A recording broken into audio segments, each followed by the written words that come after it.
Ngayong araw, ay mayroon akong isang kuwentong hahaluin ang inyong mga emosyon. Ang pamagat ay, ang walang kwentang paglilingkod. Isipin ninyo, sa loob ng 4 na taon ng buong pusong pag-aalaga sa biyenan, sa pag-aakalang ang asawa ay nagpapakahirap sa ibang bansa. Laking gulat na isang maliit na sobre mula sa isang tindero sa palengke, ang magbubunyag ng mabahong sikretong matagal nang nakatago. Ihanda ang inyong mga puso, dahil ang katapusan ay tiyak na gigigil at magbibigay kasiyahan sa inyo. Pero bago tayo magsimula sa kwento, mag-attendance muna tayo. Huwag kalimutang pindutin ang like at subscribe button ngayon din, para hindi ninyo mapalampas ang iba pang mga kapana-panabik na kwento. At pasayahin din ang comment section sa ibaba.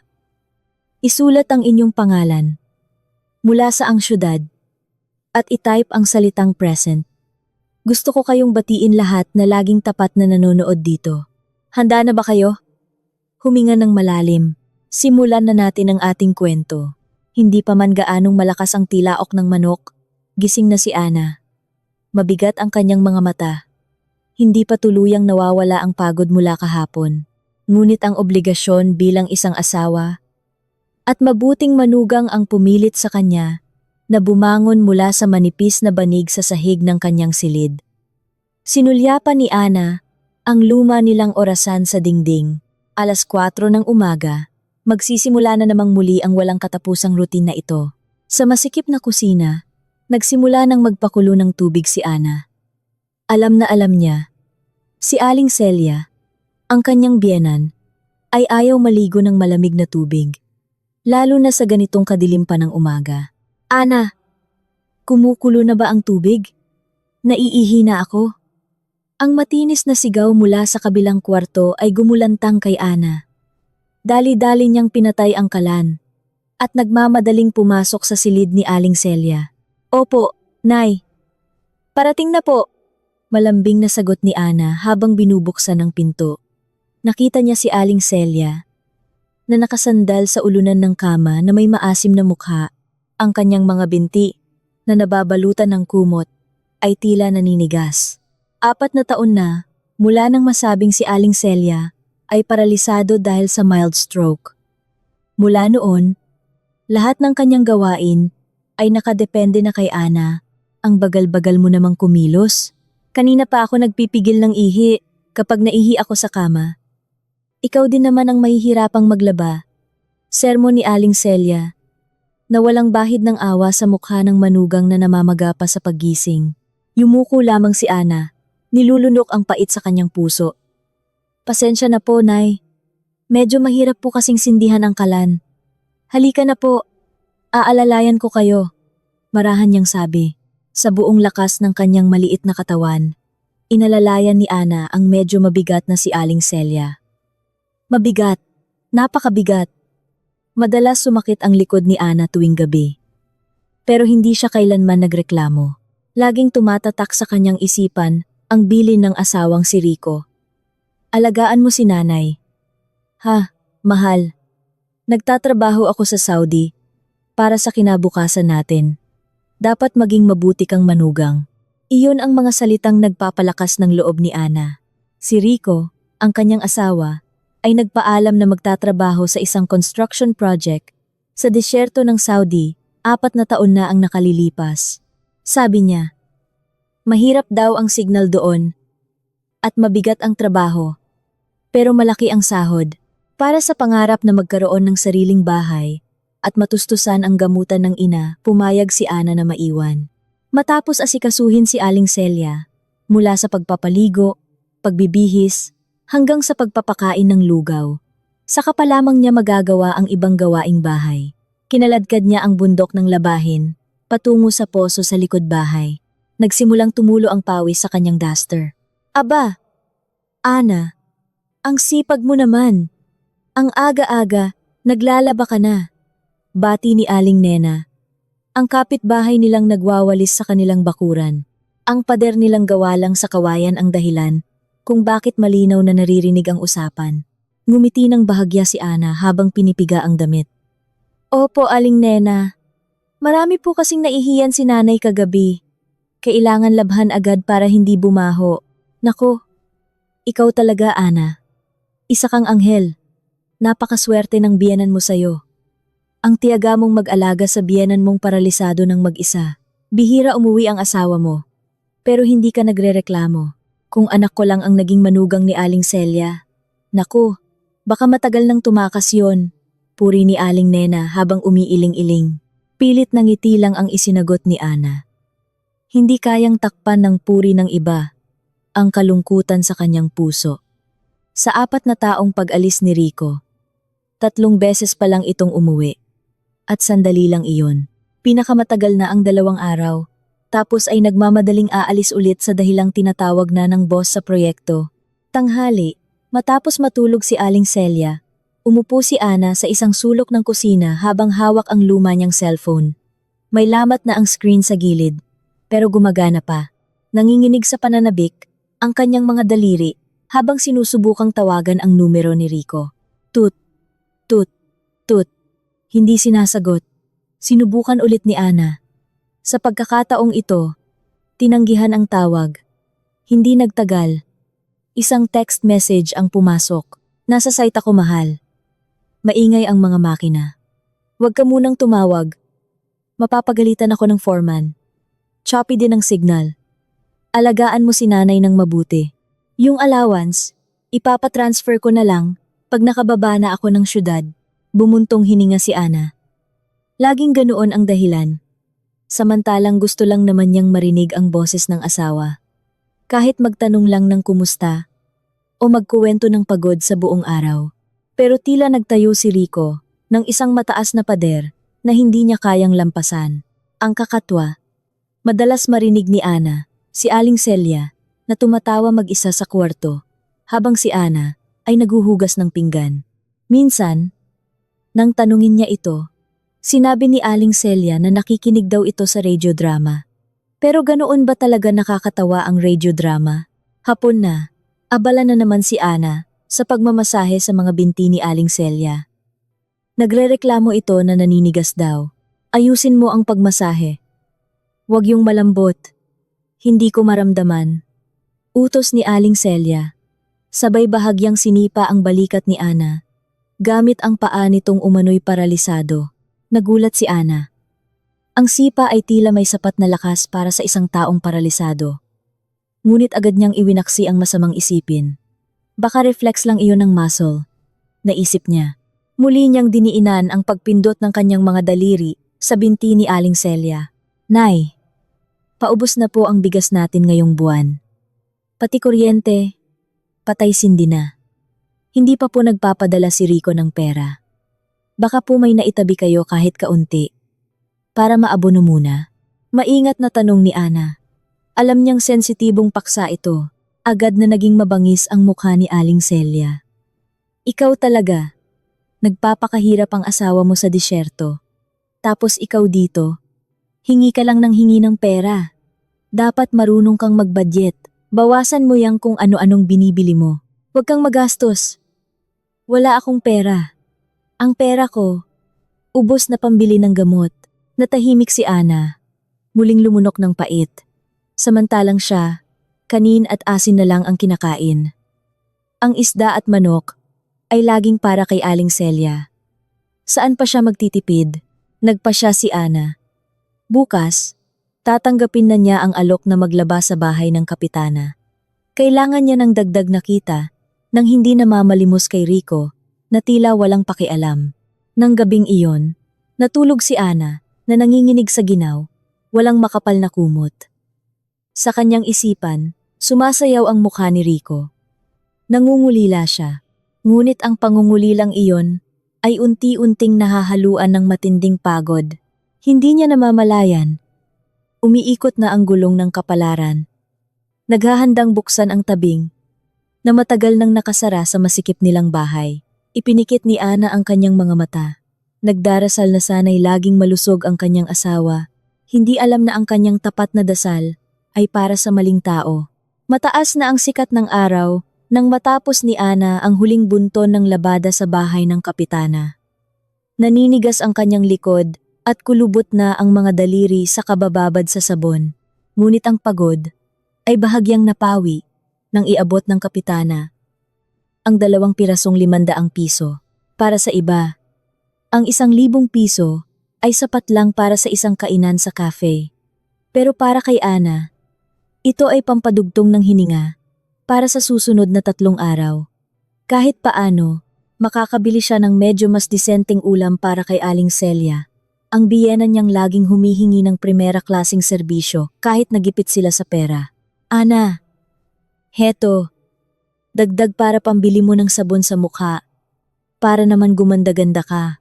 Bata ka pa. Pero ang gusot na ng mukha mo, parang damit na hindi pa napaplantsa. Biro ng kapitana, habang isinisingit ang dagdag na 200 piso. Ngumiti nang nahihiya si Ana. Tinanggap ang biyaya, na may nanginginig na kamay na puno ng pasasalamat. Maraming salamat po, kapitana. Sobra-sobra na po ito. Ipagdasal niyo na lang po, Nay, na sana makakuha ng bonus si Rico para hindi ko na kayo kailangang abalahin. Tinitigan ng kapitana si Ana, na may halong awa na mahirap ipaliwanag. Huminga ito ng malalim bago bumulong, na tila takot marinig ng hangin. Ana, sa totoo lang, nagtataka ako. Nasa Saudi ang asawa mo, di ba? Ang alam ko, malaki ang sahod ng mga OFW. Yung pamangkin ko nga na driver lang doon, nakakapagpadala ng 25,000 kada buwan sa asawa niya. Bakit si Rico na foreman daw? Ang hirap magpadala sa'yo. Ang tanong na iyon ay parang isang pinong karayom na tumusok sa puso ni Ana.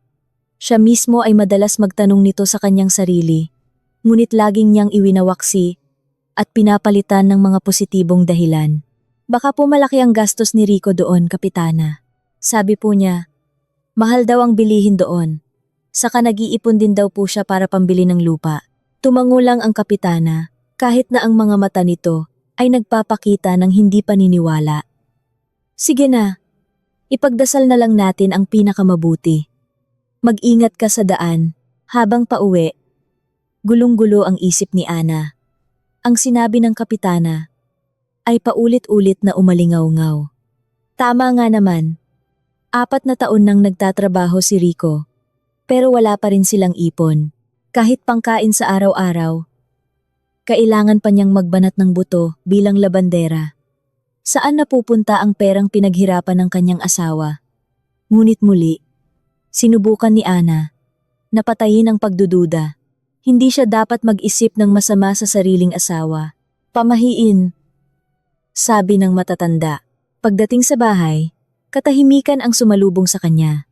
Hindi nakalak ang pinto, pumasok si Ana at nadatnan si Aling Celia na nakaupo sa luma nitong wheelchair sa sala, nanonood ng isang showbiz talk show sa TV. Nang makita si Ana, ang kaninang blangkong mukha ni Aling Celia ay agad na kumunot. Saan ka galing, Ana?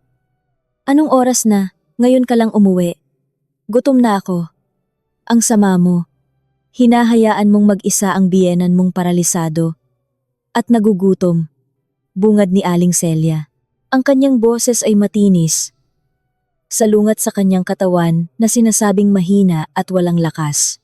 Dali-daling inilapag ni Ana ang supot na naglalaman ng ginataang gulay at tuyo na binili niya kanina. Pasensya na po. Nay, sobrang dami po kasi ng labada sa bahay ni Kapitana. Heto po, dinalhan ko kayo ng paborito niyong ginataang gulay. Susubuan ko po kayo. Hindi pa man nakakasagot si Aling Celia, biglang nag-vibrate ng malakas ang lumang cellphone ni Ana sa ibabaw ng mesa. Pangalan ni Rico ang lumabas sa screen. Kumabog ng malakas ang dibdib ni Ana. Agad na bumulwak ang pananabik, gamit ang kamay na medyo basa pa. Sinunggaban niya ang cellphone at pinindot ang green button. Hello, Rico, kamusta? Bati ni Ana na may nanginginig na boses. Pinipigilan ang luha. Ngunit ang sagot sa kabilang linya ay malamig at nagmamadali. Hello, Ana. Nasaan si nanay? Gusto kong makausap si nanay. Importante. Ibigay mo sa kanya ang cellphone ngayon. Unti-unting naglaho ang ngiti ni Ana. Walang tanong. Nakamusta ka? Walang salitang miss na kita. Utos lang. May bigat sa puso. Inilapit ni Ana ang cellphone sa taingan ni Aling Celia. Nay, gusto raw po kayong makausap ni Rico. Ang mukha ni Aling Celia, na kanina'y nakasimangot, ay biglang nagliwanag na parang langit pagkatapos ng bagyo. Inagaw niya ang cellphone na may mabilis na kilos. Napakabilis para sa isang taong madalas magreklamo na naninigas ang kamay dahil sa rayuma. "Hello Rico, anak ko." "Nako, miss na miss ka na ni nanay." Ang boses ni Aling Celia ay naging malambing at puno ng enerhiya. Umatras ng ilang hakbang si Ana. Umupo sa banig habang pinagmamasdan ang usapan. May kakaibang tanawin na gumulo sa kanyang pakiramdam. Humahalakhak si Aling Celia, tuwang-tuwa sa mga kwento ni Rico sa telepono. Nanginginig ang kanyang katawan sa katatawa. Ang kanyang mga binti na sinasabing paralisado ay gumagalaw-galaw na sumasabay sa ritmo ng kanyang malutong na tawa. Ang kanyang mukha ay namumula at sariwang-sariwa. Nasaan na ang matandang babae na kanina lang ay daing ng daing sa gutom at sakit.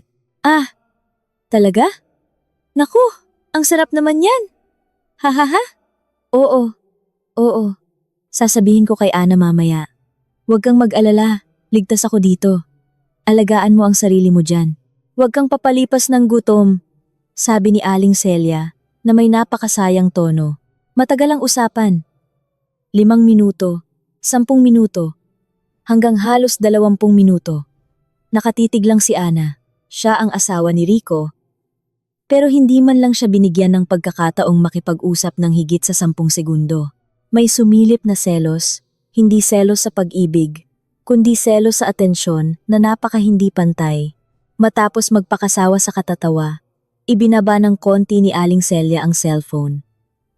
Ibinalik niya ang seryosong mukha. "Oh, heto. Gusto ka raw kausapin ng asawa mo.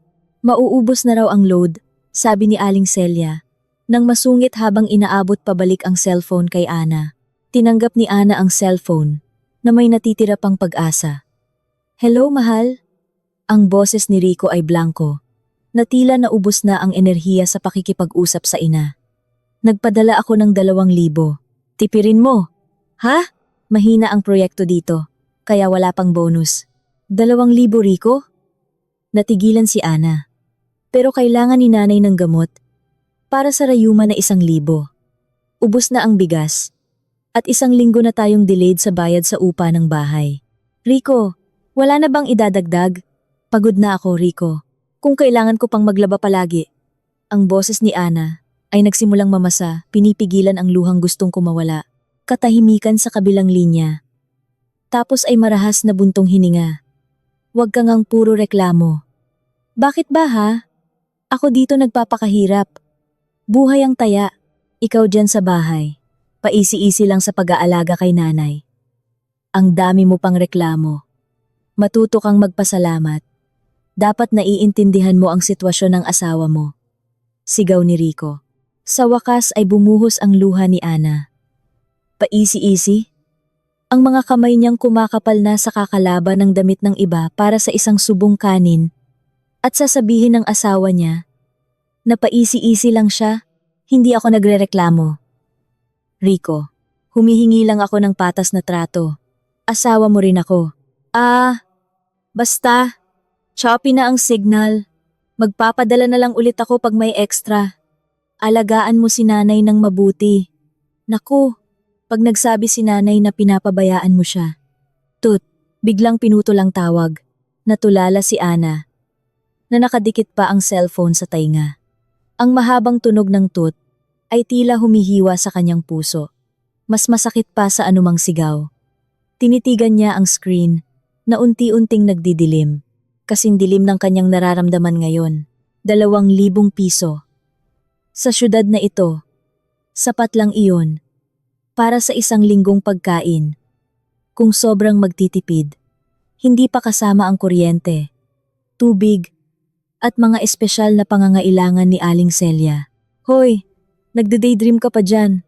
Nasaan na ang pagkain? Nanginginig na ako sa gutom." Ang sigaw ni Aling Celia ay gumising kay Ana mula sa pagkatulala.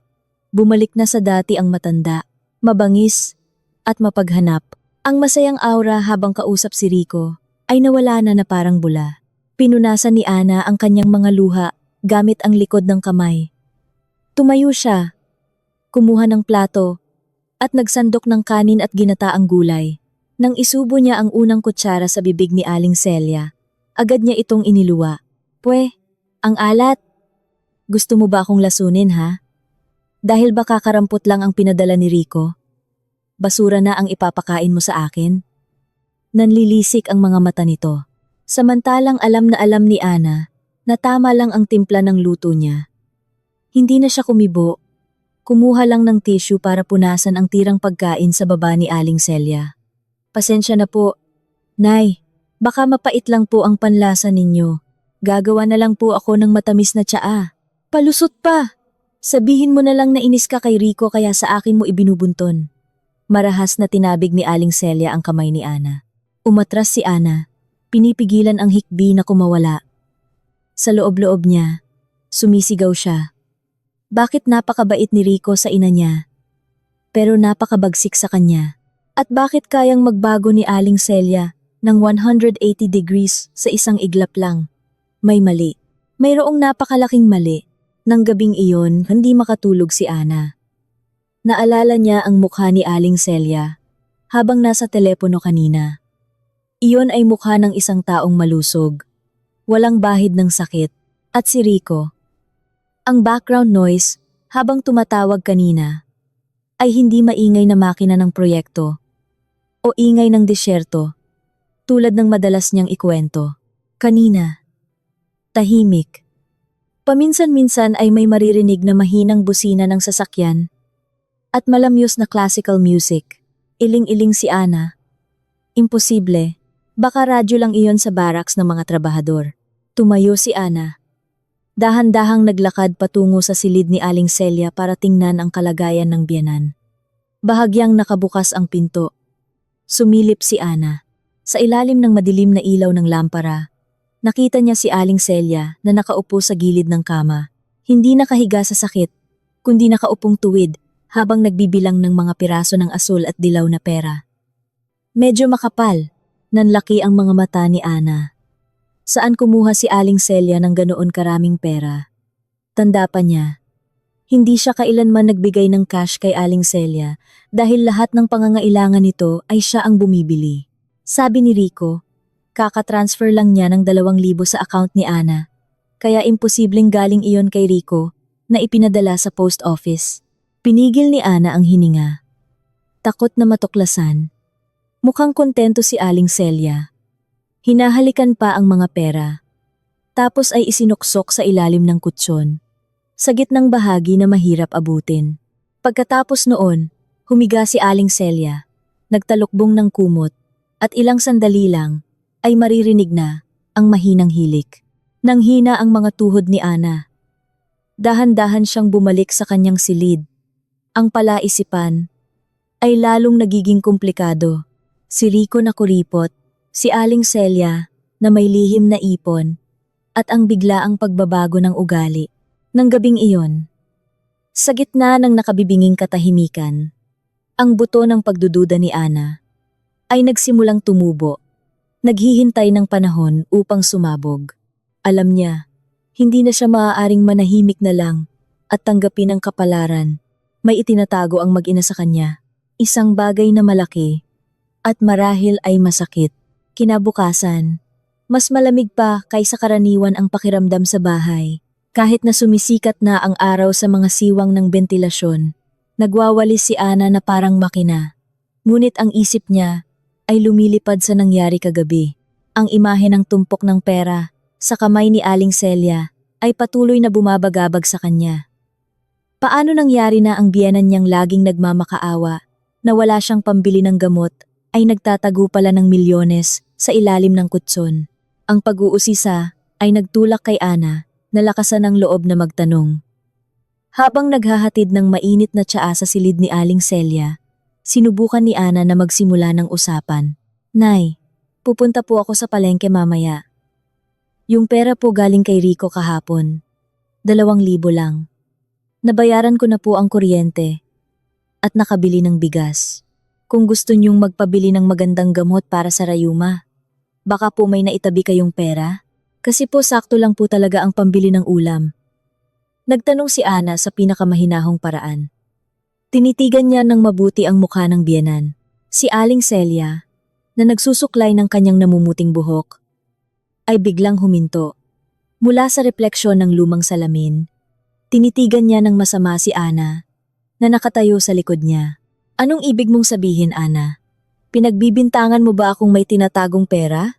Tumaas ang boses ni Aling Celia. Ang pagkunwaring nasaktan ay kitang-kita. Saan naman ako kukuha ng pera, Aber? Sa tingin mo ba, ang isang paralisadong tulad ko ay makakahanap ng pera? Sa pagiging kapre o duwende? Ang pera ko ay galing lang sa awa ninyo ni Rico. Kung kakarampot lang ang padala ni Rico, iyon ang kapalaran natin. Huwag mong pilitin ang isang matandang may sakit. Napalunok si Ana. Hindi po ganoon. Nay, kagabi po kasi, nagising ako para umihi. Tapos nakita kong medyo bukas ang pinto ninyo. Parang nakita ko po kayong may hawak na pera. KRRAAAKKK! Ang baso ng tsaa sa tabi ng kama ay natabig ng kamay ni Aling Celia at nabasag. Ang mainit na tsaa ay kumalat sa sahig. Sumigaw si Aling Celia. Namumula ang mukha sa galit. Ngunit ang mga mata nito ay nagpapakita ng pagkataranta na sinusubukang takpan ng galit. Ah, kaya pala. Nagmamanman ka na pala ngayon. Sinisilip mo ako habang natutulog. Ang lakas ng loob mo, Ana. Hindi iyon pera. Mga resibo iyon ng utang ng yumaong tatay mo na binabasa ko para alalahanin siya. Malabo na ba ang mata mo o bulok na ang puso mo para pagbintangan ang sarili mong biyena na nagtatago ng pera? Dali-daling lumuhod si Ana para pulutin ang mga bubog. Pasensya na po, Nay. Nagkamali lang po ako ng tingin.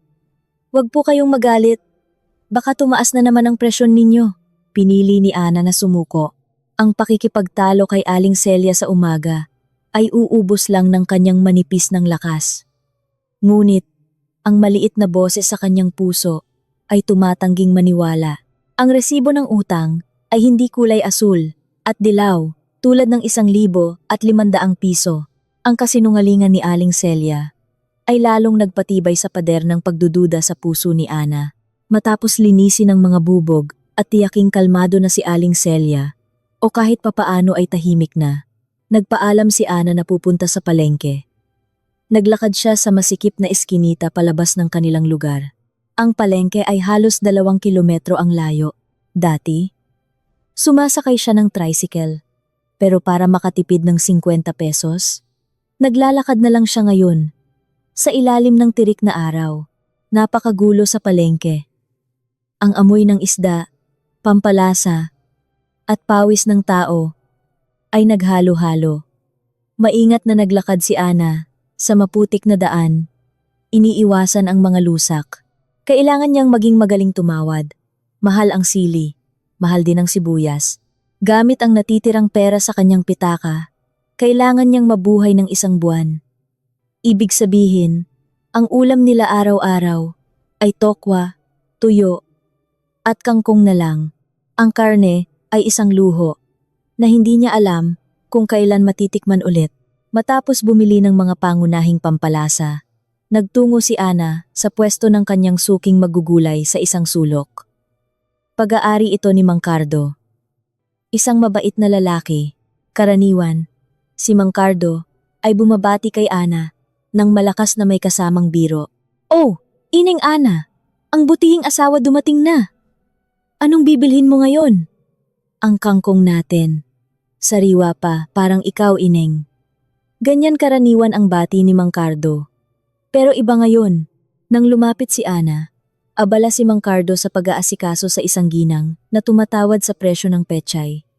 Ngunit nang mahagip ng mata ni Mang Cardo si Ana, agad na nawala ang ngiti sa kanyang labi, naging tensyonado ang kanyang mukha, nagmamadali niyang sinerbihan ang ginang, na tila gustong mapaalis agad ang ibang tao. Mang Cardo, kangkong po, 2 tali, at 1 sayote, sabi ni Ana, habang namimili. Naramdaman niya ang pagbabago sa kilos ni Mang Cardo. Tila siya balisa, ang kanyang mga mata ay palingalinga, na tila tinitiyak na walang nakikinig sa kanila. Hindi sumagot si Mang Cardo nang may kasamang biro. Binalot niya ang mga gulay ng mabilis. Nanginginig ng bahagya ang kanyang kamay. Kumunot ang noo ni Ana. Mang Cardo, may sakit po ba kayo? Namumutla po kayo? Nag-aalalang tanong ni Ana. Umiling ng mabilis si Mang Cardo. Yumuko siya papalapit kay Ana. Bumulong siya ng mahina. Ineng Ana, mag-isa ka lang ba? Walang kasamang kapitbahay? Umiling si Ana. Naguguluhan. Huminga ng malalim si Mang Cardo. Tila nakikipagbuno sa sarili. Dumukot siya sa bulsa ng kanyang maruming apron at naglabas ng isang maliit at lukot na brown na sobre. Sa mabilis na kilos, isinilid niya ang sobre sa ilalim ng bayong ni Ana at tinabunan ng kangkong at sayote. Nagulat si Ana. Tay, ano po it? Shh! Inilagay ni Mang Cardo ang hintuturo sa kanyang labi. Nanlaki ang mga mata niya sa pagbabala. Huwag mong bubuksan dito, Neng. Delikado? Maraming mata. Mabait kang tao. Ineng Ana, hindi ko kayang makitang niloloko ka pa ng matagal. Kumabog ng malakas ang dibdib ni Ana. Niloloko? Anong ibig niyong sabihin, Tay? Tungkol kanino po ito? Muling lumingalinga si Mang Cardo. Ang ingay ng palengke ay tila naglalaho sa kanilang lihim na usapan. Tungkol sa asawa mong si Rico at sa biyenan mo. Nang marinig ang pangalan ni Rico, nanghina ang mga tuhod ni Ana. Ang masamang kutob na bumabagabag sa kanya ay tila nagkakaroon ng kumpirmasyon. May alam po kayo tungkol kay Rico? Na naaksidente po ba siya sa Saudi? O may sakit? Sunod-sunod na tanong ni Ana na may nanginginig na boses. Tinitigan ni Mang Cardo si Ana. Na may matinding awa. Isang tingin na tila humihiwa sa pagkatao ni Ana. Mas malala pa sa sakit, Neng. Mas malala pa. Yung anak ko kasi, waiter diyan sa isang mamahaling restaurant sa syudad. Madalas daw niyang makita ang asawa mo dun. Ah, basta. Buksan mo na lang, yang sobre pag uwi mo. Pero tandaan mo ang bilin ko. Neng, hinawakan ni Mang Cardo ang braso ni Ana. Buksan mo. Pag mag-isa ka lang, huwag mong hahayaang malaman ni Aling Celia na hawak mo yan. Kapag nalaman niya, magkakagulo. Yang biyenan mo, ahas yan. Sobrang doble kara. Napatanga si Ana. Si Mang Cardo na kilala niyang magalang. Naglakas loob na tawaging ahas si Aling Celia. Gaano kalaki ang sikretong itinatago ng matandang ito? Sige na. Umuwi ka na. Huwag kang magpahalata na balisa ka. Normal lang. Utos ni Mang Cardo habang binibitawan ang braso niya nang makita ang isa pang mamimili. Muli siyang sumigaw, kahit pilit. 50 pesos lang lahat, Neng. Mura na. Iniabot ni Ana ang pera na may nanlalamig at pinagpapawisang kamay. Tinanggap niya ang sukli at ang pasasalamat ni Mang Cardo nang may pilit na tango. Blanko ang isip niya, pero naninikip ang dibdib. Lumabas si Ana ng palengke na parang tulala. Ang bayong sa kanyang kamay ay tila 10 beses na mas mabigat. Hindi dahil sa gulay, kundi dahil sa maliit na brown na sobre na nakatago sa ilalim. Tila may init na nagmumula rito na sumusunog sa kanyang pag-uusisa at takot. Ano ang laman nito? Sulat ba ng pagkatanggal sa trabaho ni Rico o sulat ng utang? Pero bakit sinabi ni Mang Cardo na niloloko siya? At bakit tinawag na ahas si Aling Celia? Pabilis ng pabilis ang lakad ni Ana. Gusto na niyang makauwi, pero sa kabilang banda, takot siyang harapin ang katotohanang nasa loob ng sobre. Ang daan pa uwi, na dati napakainit at napakalayo, ay tila napakaikli na ngayon.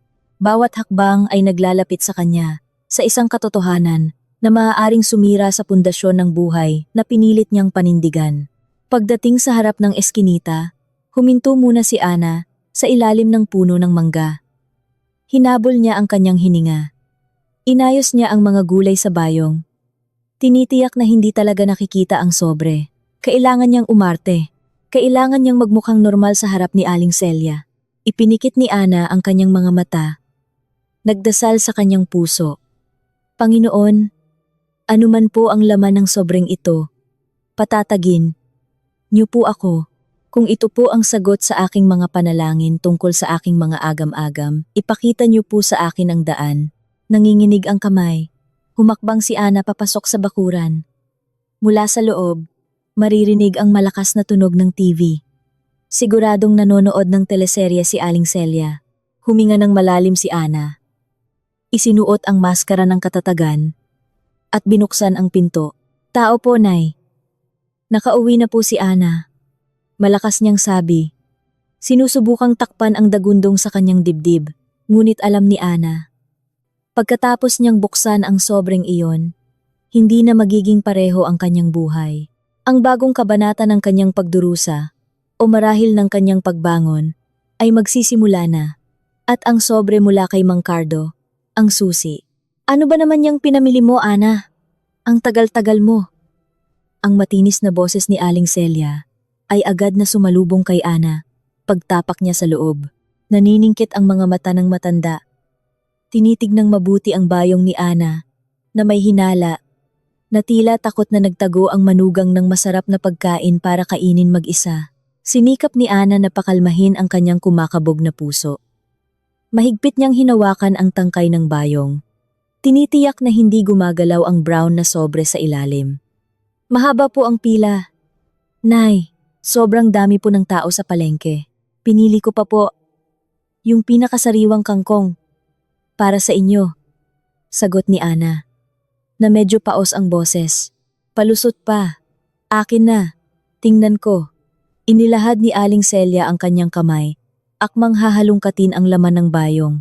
Biglang nataranta si Ana. Kung makita ni Aling Celia ang sobre ngayon, katapusan na niya. Agad na umikot ang utak ni Ana para maghanap ng dahilan.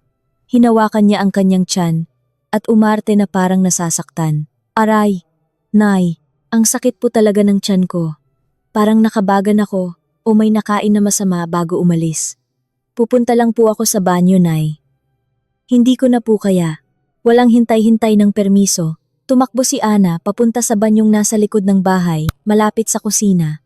Binaliwala niya ang sigaw ni Aling Celia na minumura siya dahil sa pagiging bastos. Walang modong manugang. Titingnan lang ang pinamili. Tatakbuhan ka. Naku, pag nagtagal ka dyan, tambak na ang hugasin. Isinara ng malakas ni Ana ang pinto ng banyong gawa sa kalawangin na yero. At nilak ito. Humihingal siya. Sa masikip at maalinsangang espasyo na iyon, ito lang ang lugar kung saan mayroon siyang privacy. Kinuha ni Ana, mula sa kanyang bulsa, ang lukot na brown na sobre. Tila mainit ito sa kanyang kamay. Nanginginig, pinunit niya ang gilid ng sobre. Hindi sulat ang laman, kundi ilang piraso ng litratong nakaprint sa makintab na papel. Hinila ni Ana ang unang litrato. Tila huminto sa pagdaloy ang dugo ni Ana. Sa litrato, nakita niya si Rico, ang kanyang asawa, ang lalaking sinasabing nagpapakahirap sa gitna ng disyerto ng Saudi, naliligo sa putik at pawis para sa kanilang kinabukasan. Pero sa litratong iyon, ibang-iba ang hitsura ni Rico. Nakasuot siya ng plantsadong light blue na polo shirt. Ang gupit niya ay parang sa isang binatang ehekutibo. Nakaupo siya sa isang malambot na silya. Sa harap niya ay isang malaking plato na may makapal na stick at isang baso ng magandang kulay pulang inumin. Pinigil ni Ana ang hininga. Hinila ang pangalawang litrato. Sa pagkakataong ito, hindi na mag-isa si Rico. Sa tabi niya ay isang magandang babae. Maputi ang balat, kulot ang buhok, at nakasuot ng mukhang mamahaling damit. Ang kamay ng babae ay nakaakbay ng buong pagmamahal sa braso ni Rico. Pareho silang tumatawa. Nagtitinginan na puno ng pag-ibig. Ang ngiti ni Rico sa litratong iyon ay ang ngiting matagal nang nawala sa buhay ni Ana. Ang ngiting minsan nang nagpaibig kay Ana, ngayon ay libreng ibinibigay sa ibang babae. Tumulo ang luha ni Ana. Pumatak mismo sa makintab na litrato. Ngunit ang pinakamalaking sorpresa ay nasa ikatlong litrato. Kinuha ito mula sa malayo. Ngunit malinaw pa rin. Nakatayo si Rico habang karga ang isang batang lalaki. Ang bata ay maputi, bilugan ang mga mata, at ang mukha. Ang mukha niya ay perpektong kopya ng mukha ni Rico. Tumatawa ang bata, habang hawak ang isang lobo. Sa tabi nila, nakangiti ang magandang babae, habang hawak ang maliit na paa ng bata. Mukha silang isang masayang pamilya. Isang perpektong pamilya. Tinakpan ni Ana ang kanyang bibig, para hindi marinig ang kanyang hagulgol. Bumagsak ang kanyang katawan sa malamig at basang sahig ng banyo. Binaliktad niya ang litrato. Umaasang may paliwanag, ngunit isang digital date stamp lang ang nandoon sa ibabang sulok. Isang linggo na ang nakalipas. Isang linggo na ang nakalipas. Tinitigan ulit ni Ana ang unang litrato. Naniningkit ang kanyang mga mata. Pinagmamasdan ang background. Sa likod ni Rico, may isang neon sign na may nakasulat na The Summit Grill. Alam ni Ana ang lugar na iyon. Isa itong mamahaling restaurant sa rooftop ng isa sa pinakamalaking mall sa sentro ng syudad. Ang syudad kung saan nakatira si Ana. Halos 10 kilometro lang ang layo mula sa kanilang masikip na bahay. Gumuho ang mundo ni Ana.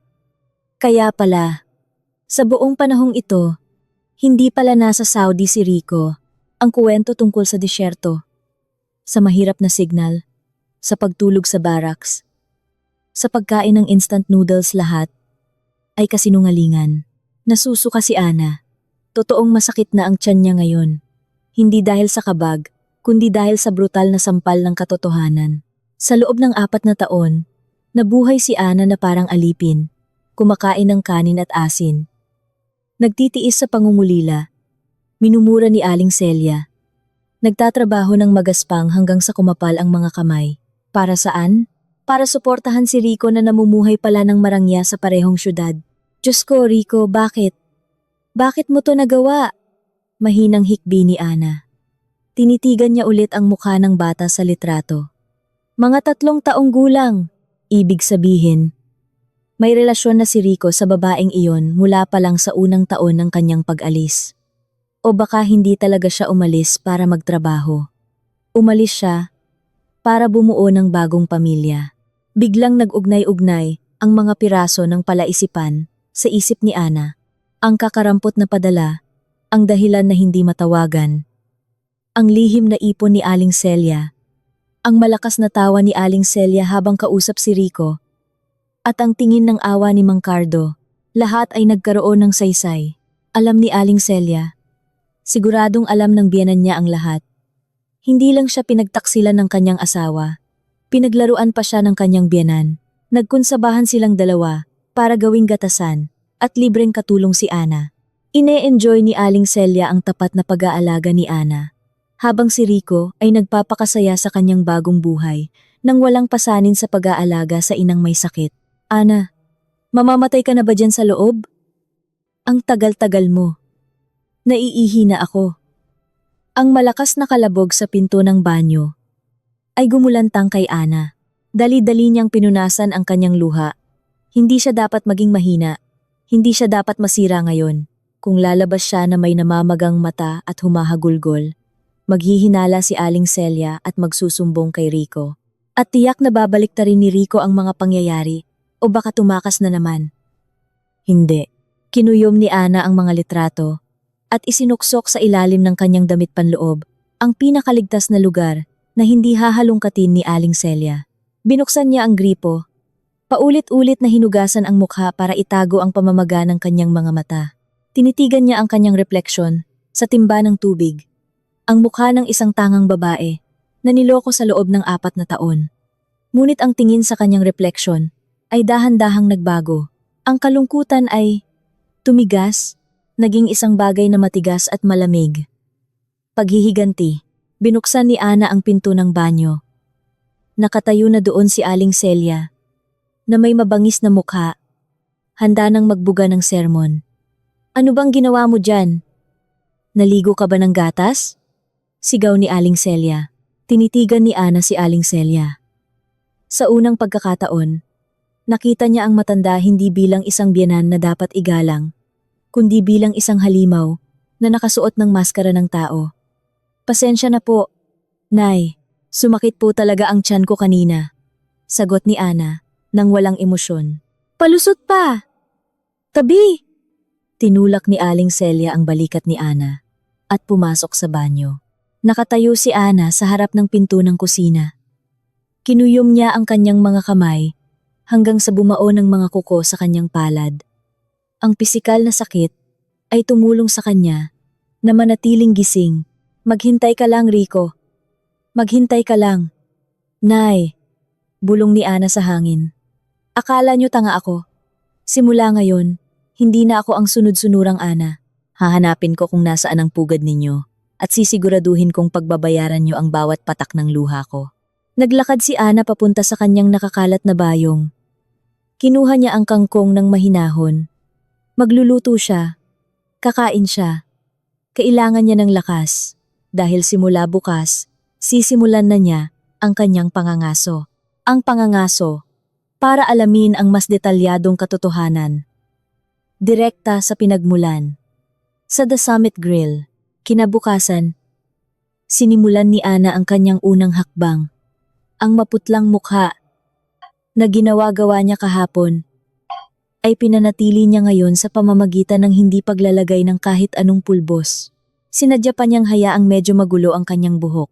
Habang inihahatid ang almusal na lugaw para kay Aling Celia, naglakad si Ana na hawak ang kanyang tiyan. Paminsan-minsan ay napapangiwi sa sakit na wala naman. Nay, magpapaalam po sana ako na hindi muna ako maglalaba sa bahay ni Kapitana ngayon. Simula pa po kahapon, masakit na ang tiyan ko, lalo pong lumala. Pupunta lang po ako sa health center sandali para humingi ng gamot, sabi ni Ana na may mahinang boses. Si Aling Celia, na abala sa pagkain ng lugaw, ay huminto saglit at tiningnan ang manugang nang may pag-iimbestiga. Ngunit nang makita ang mukha ni Ana, na talagang namumutla at ang malamig na pawis, nagaling lang pala sa hindi pinunasang tubig ng paghilamos, umismid ito. Sige na, huwag kang magtatagal. Sa tanghali, gusto kong kumain ng pritong isda. Huwag mong kalimutang dumaan sa palengke pag uwi mo. Nako, pag umuwi kang walang dala, tumango si Ana. Opo, Nay. Naghanda na po ako ng tsaa at tinapay sa mesa. Kung magutom po kayo bago ako makauwi. Nang matagumpay na makalabas ng bahay ng hindi pinaghihinalaan, hindi sa health center nagpunta si Ana. Naglakad siya ng mabilis papunta sa highway at sumakay ng jeep papuntang sentro ng syudad. Kumakabog ang kanyang puso, hindi dahil sa sakit, kundi dahil sa adrenaline. Sa loob ng kanyang lumang bag, nakasuksok ang litrato ni Rico na paulit-ulit niyang sinilip kagabi, tinitiyak na hindi siya nananaginip ng masama. 1 oras ang biyahe. Bumaba si Ana sa harap ng isang malaking mall sa sentro. Ang gusaling nababalutan ng salamin ay sumasalamin sa sikat ng araw. Mukha itong nakakasilaw at nakakatakot para kay Ana, na nakasuot lang ng simpleng lumang t-shirt, kupas na maong na pantalon, at lumang tsinelas. Huminga siya ng malalim, pinatatag ang loob, para sa katotohanan. Bulong niya. Pumasok si Ana sa mall. Agad siyang sinalubong ng malamig na hangin ng aircon kontra sa init sa labas. Pakiramdam niya ay isa siyang alien sa lugar na iyon.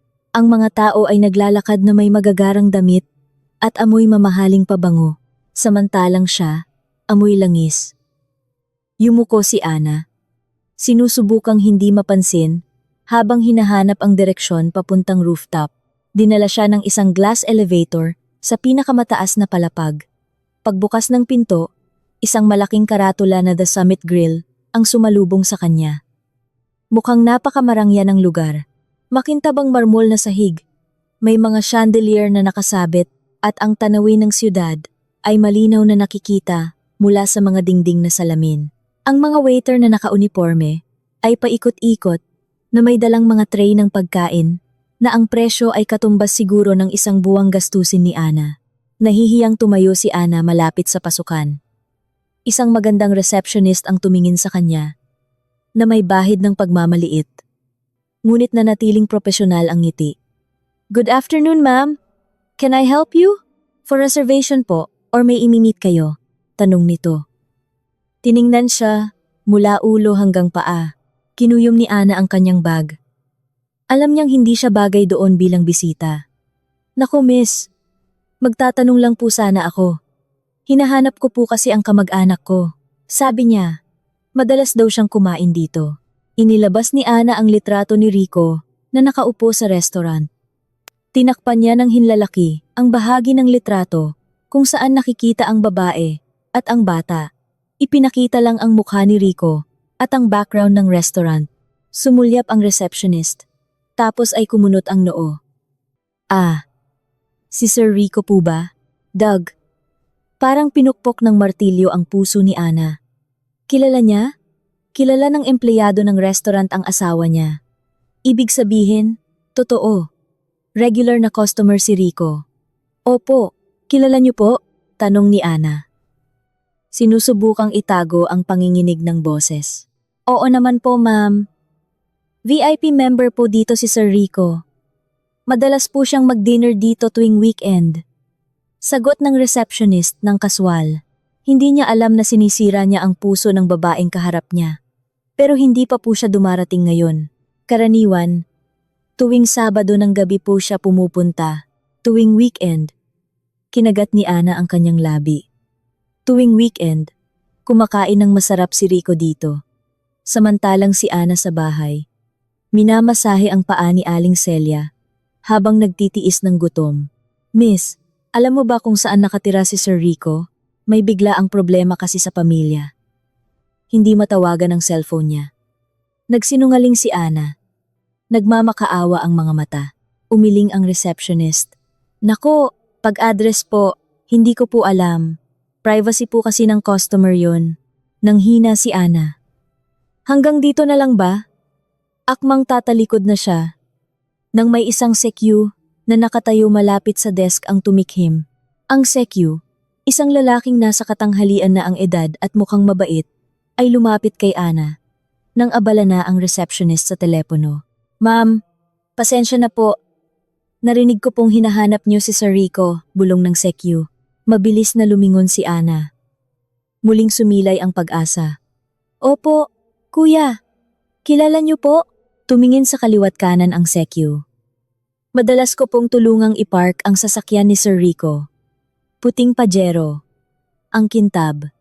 Tanda ko po kasi, laging malaki ang tip niya. Puting Pajero.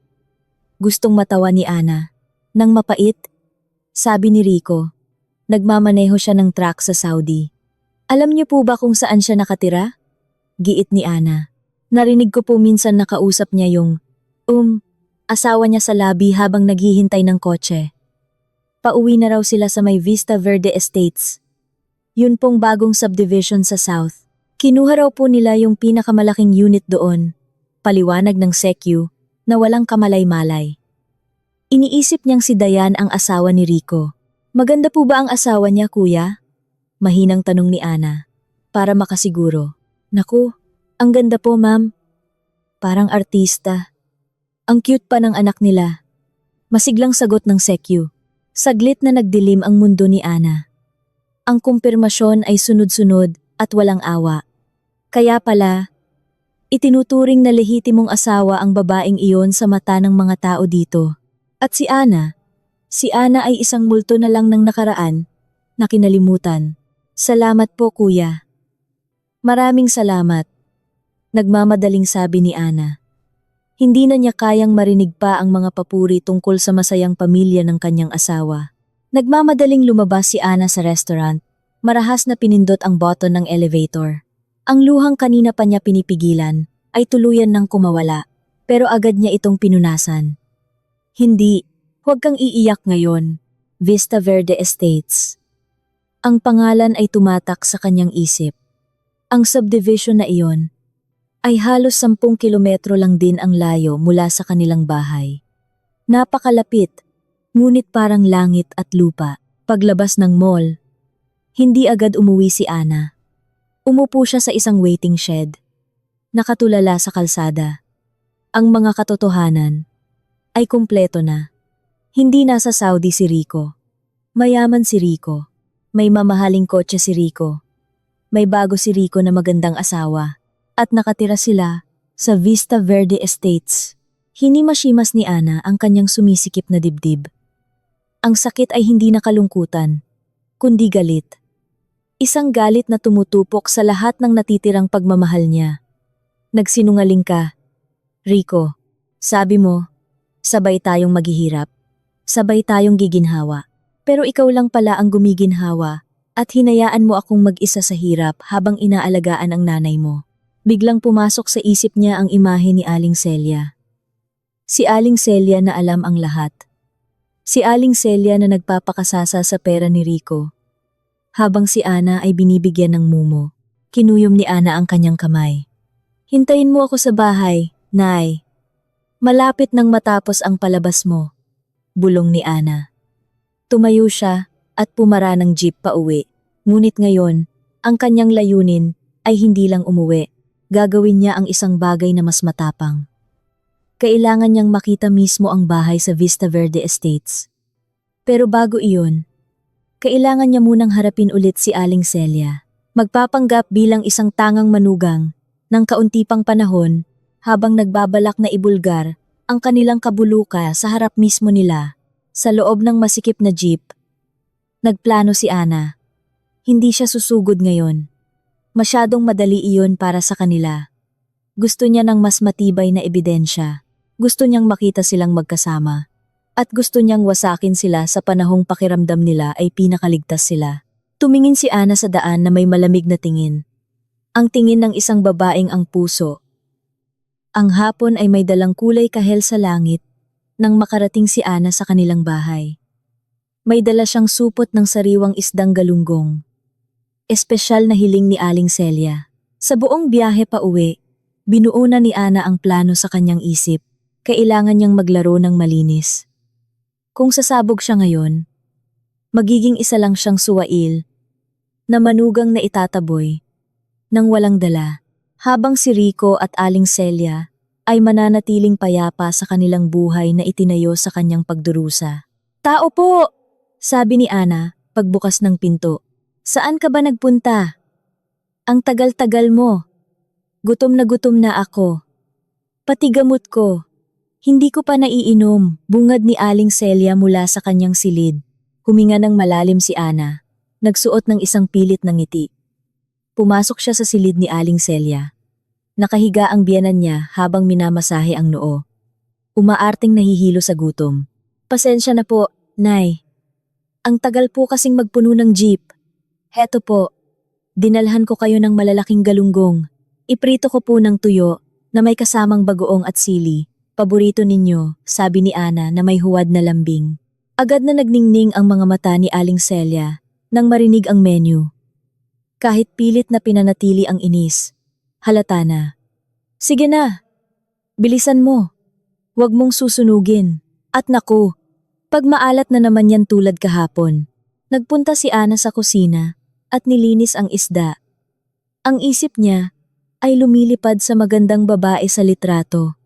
Dayan. Ang pangalang binanggit ng Sekyo kanina. Ini-imagine ni Ana kung paano si Dayan ay parang reyna sa mamahaling restaurant. Samantalang siya dito ay amoy lansa para lang pagsilbihan ng ina ng asawang nagtaksil sa kanya. Ang kutsilyo sa kamay ni Ana ay mas marahas na humiwa sa tiyan ng isda. Matapos magluto, dinala ni Ana ang isang tray na may mainit na kanin, pritong isda at bagoong sa harap ni Aling Celia. Napuno ng mabangong amoy ang silid. Si Aling Celia na kanina'y mahina, biglang nagkaroon ng lakas at umupo ng tuwid ng walang tulong. Ayan! Ito ang pagkain! Bulong ni Aling Celia habang kumakain ng mabilis. Natila takot na may umagaw. Umupo si Ana sa sahig. Minamasahe ang manhid na binti ni Aling Celia. Naghintay siya ng tamang sandali. Habang abala si Aling Celia sa pagnguya ng buntot ng isda, nagsimula si Ana. Nay, mahinang tawag ni Ana. Ano na naman? Hihingi ka na naman ng pera? Sagot ni Aling Celia, na hindi lumilingon. Hindi po, Nay. Kanina po sa jeep, may narinig akong tsismis. May kapitbahay daw sila na OFW. Sabi nagpapakahirap daw. Pero sa abroad pala, nag-asawa ulit ng isang mayamang biyuda. Yung unang asawa, niloloko ng ilang taon. Kuwento ni Ana. Tinitignang mabuti ang reaksyon ni Aling Celia. Ang kamay ni Aling Celia, nakukuha sana ng bagoong ay biglang huminto. Isang segundo lang, pero nahuli ito ni Ana. Mayroong hindi natural na pagtigil. Oh, tapos? Ano ngayon? Wala ka talagang magawa kundi makinig sa mga murang tsismis. sabi ni Aling Celia, ngunit ang pagmuya niya ay bumagal. Nakakaawa lang po kasi, yung unang asawa nay. Ang tapat-tapat na naghihintay. Nag-aalaga ng biyenan. Tapos pagtataksilan lang pala. Pagpapatuloy ni Ana. Sinadyang idiin ang salitang nag-aalaga ng biyenan. Nay, kunwari lang po. Kung si Rico po pala, ganoon din. Kung si Rico po pala may ibang asawa na mas mayaman, magagalit po ba kayo sa kanya? Prang! Nahulog ang kutsara ni Aling Celia sa plato. Namula ang mukha ng matanda. Lumingon siya kay Ana, na nanlilisik ang mga mata. Humihingal. Ngunit sa likod ng galit, may nakita si Ana na iba. Takot, taranta, ang tingin ng isang taong nahuli. Anong pinagsasabi mo? Pinagdarasal mong magloko ang asawa mo? Walang utang na loob kang asawa. Sigaw ni Aling Celia. Nagpapakahirap ang asawa mo sa disyerto. Halos mamatay na sa malaria. Para sa'yo, para sa akin. Tapos ganyan ang iniisip mo? Nagtatanong lang po, Nay. Kunwari lang naman po. Depensa ni Ana. Walang kunwari-kunwari. Baka magdilang anghel ka at magkatotoo yan. Puro kahinala kay Rico. Dahil baka karampot ang padala niya. Mukha ka talagang pera. Dapat magpasalamat ka't may asawa ka pang responsable. Tingnan mo nga ang sarili mo, Ana. High school graduate ka lang. Itsura mo, sakto lang. Wala kang kahit ano. Kung hindi ka pinakasalan ni Rico, sinong papatol sa'yo? Ang mga salita ni Aling Celia ay parang bala, matalim at masakit. Inaatake nito ang pagkatao ni Ana para takpan ang kanyang pagkataranta. Isang klasikong taktika ng manipulasyon. Tahimik lang si Ana. Nakayuko, hindi dahil sa takot, kundi para itago ang mapanuyang ngiti na namumuo sa kanyang labi. Ang reaksyon ni Aling Celia ay sobra-sobra para sa isang kunwaring tanong. Kung walang alam si Aling Celia, dapat ay ipagtatanggol niya ang anak niya ng, "Naku, imposible yan kay Rico." Pero nagalit siya ng husto at binalikan si Ana. Iyon ay isang self-defense. "Pasensya na po, Nay. Hindi ko po sinasadya." Mahinang sabi ni Ana. Nagkukunwaring takot. Umismid si Aling Celia. "Wala na akong ganang kumain. Linisin mo to. At tandaan mo, huwag ka nang magsalita ng kung ano-ano tungkol kay Rico. Pag nalaman ni Rico na pinagbibintangan mo siya, hindi kita ipagtatanggol pag hiniwalayan ka niya."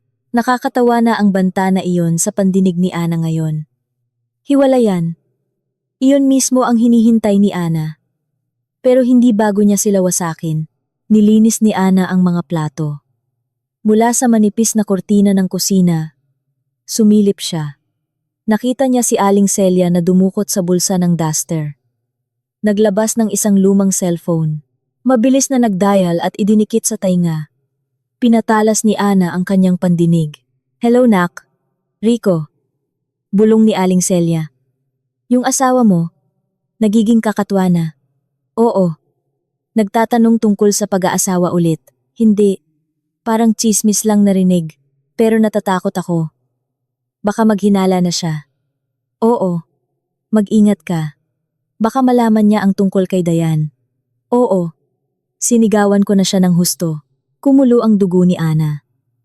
Nanginginig ang katawan niya sa galit. Ang kumpirmasyon ay perpekto na. Si Aling Celia ay hindi biktima. Si Aling Celia ang utak. Aling Celia ang utak. Si Aling Celia ang tapat na tagapag-ingat ng sikreto. Hindi para sa kapakanan ng pamilya ng anak, kundi para sa sarili niyang kaginhawaan na tinatamasa mula sa pera ng bagong asawa ni Rico. Dayan. Mismong sa bibig ng biyenan niya narinig ang pangalan. Umatras si Ana, bumalik sa lababo. Isa-isang tumulo ang luha niya sa maruruming plato. Ngunit ngayon, hindi na niya pinunasan. Hinayaan niyang pumasok ang sakit sa bawat selula ng kanyang katawan. Ginagawang gasolina ng paghihiganti na hindi na mamamatay. "Akala niyo tanga ako?"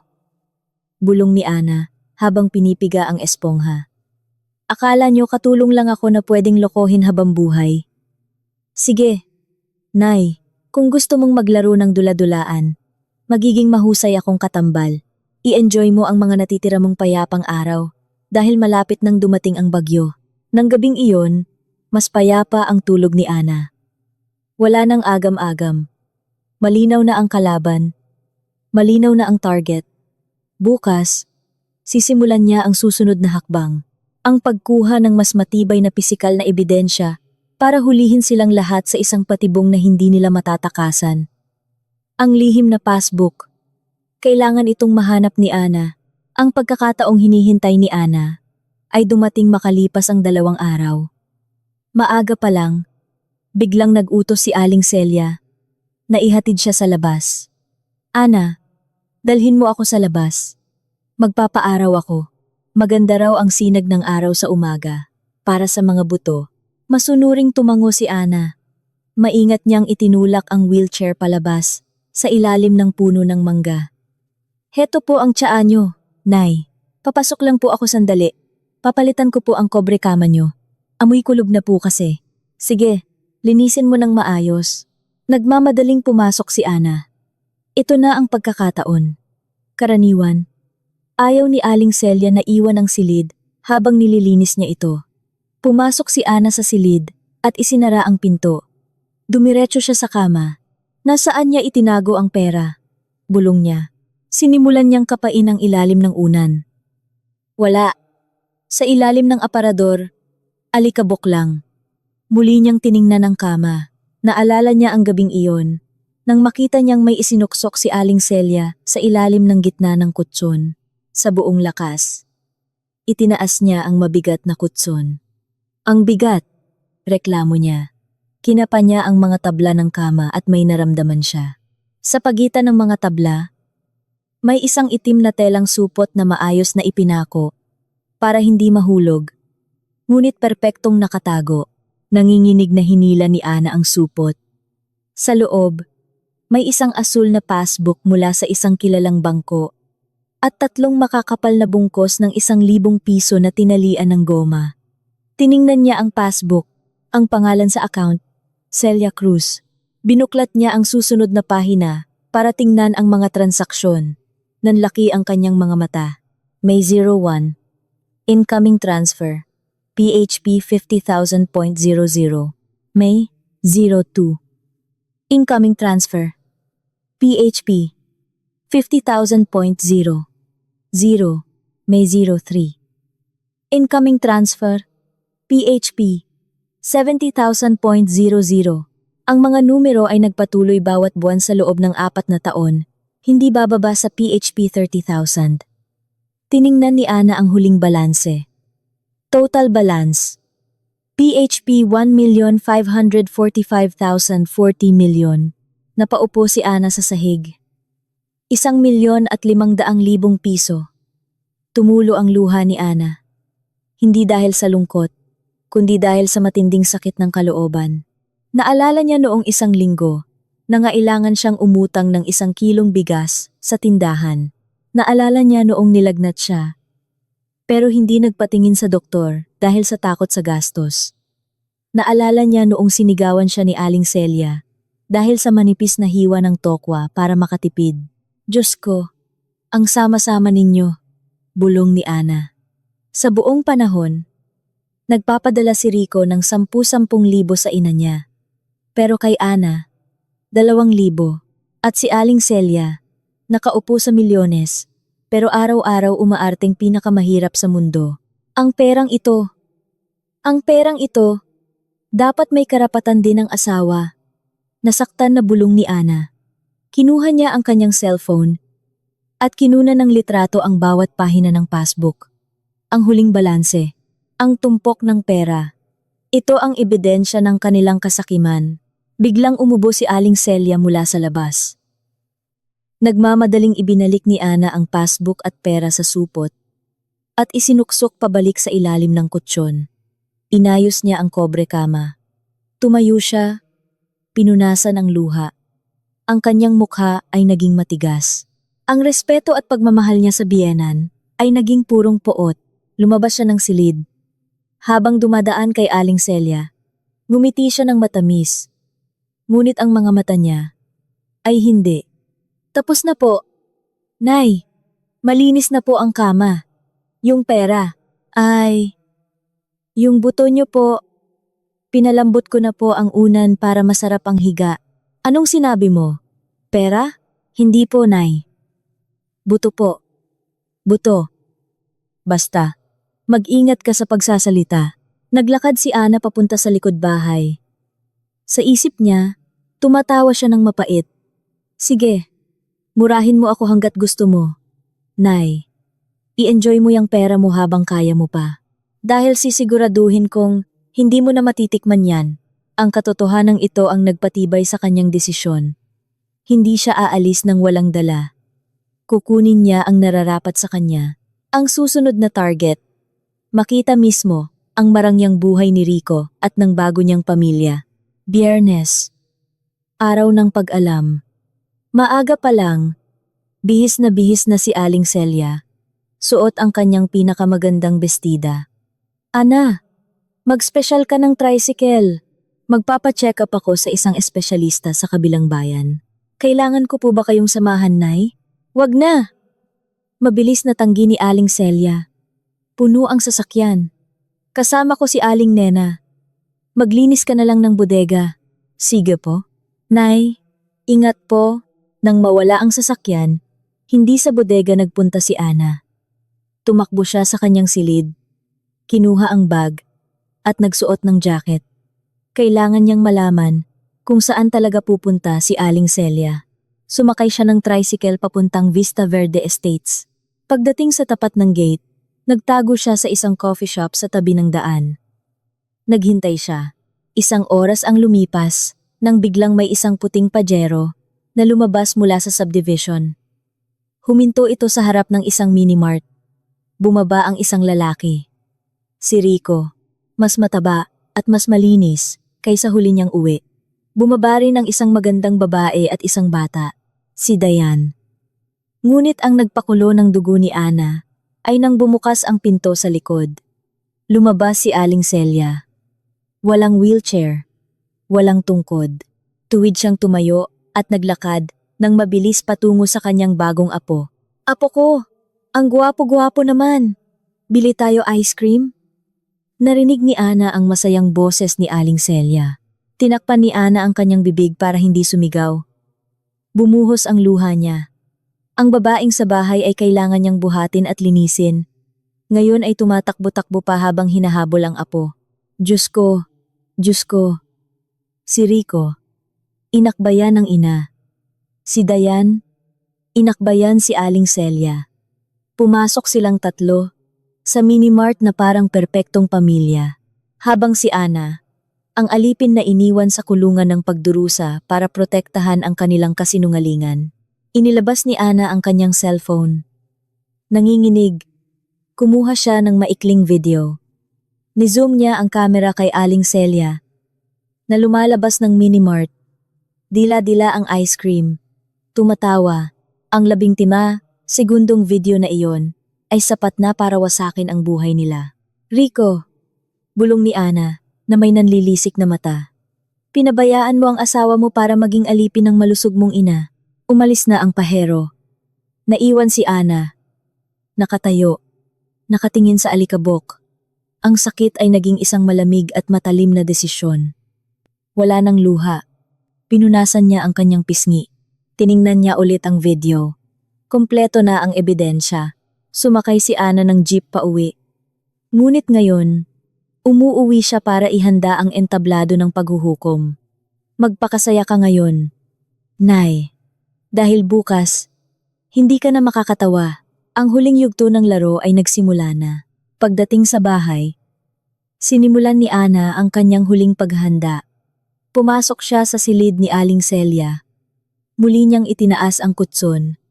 Kinuha niya ang supot na may pera at passbook. Inilipat niya ang laman sa kanyang sariling bag. Pinalitan niya ito ng mga ginupit na dyaryo at ibinalik sa ilalim ng kutson.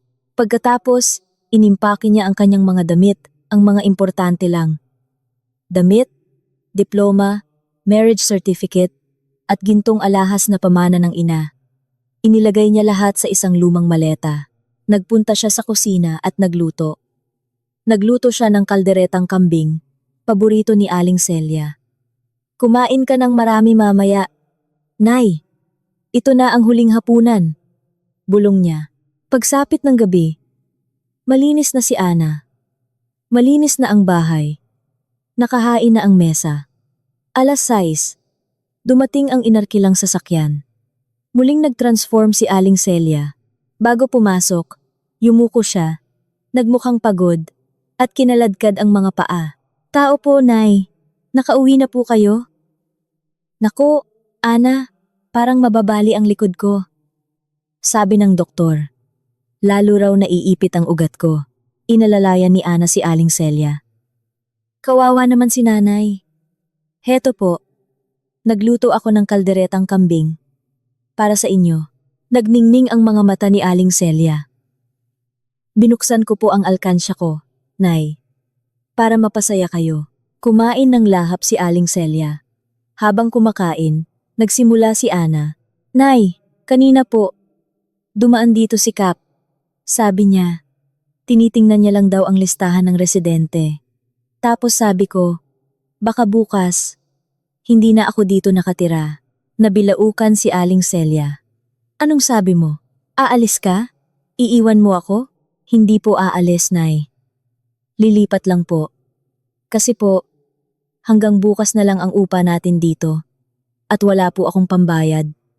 Hindi pa po nagpapadala si Rico. Ano? Paano tayo? Sa ilalim ng tulay.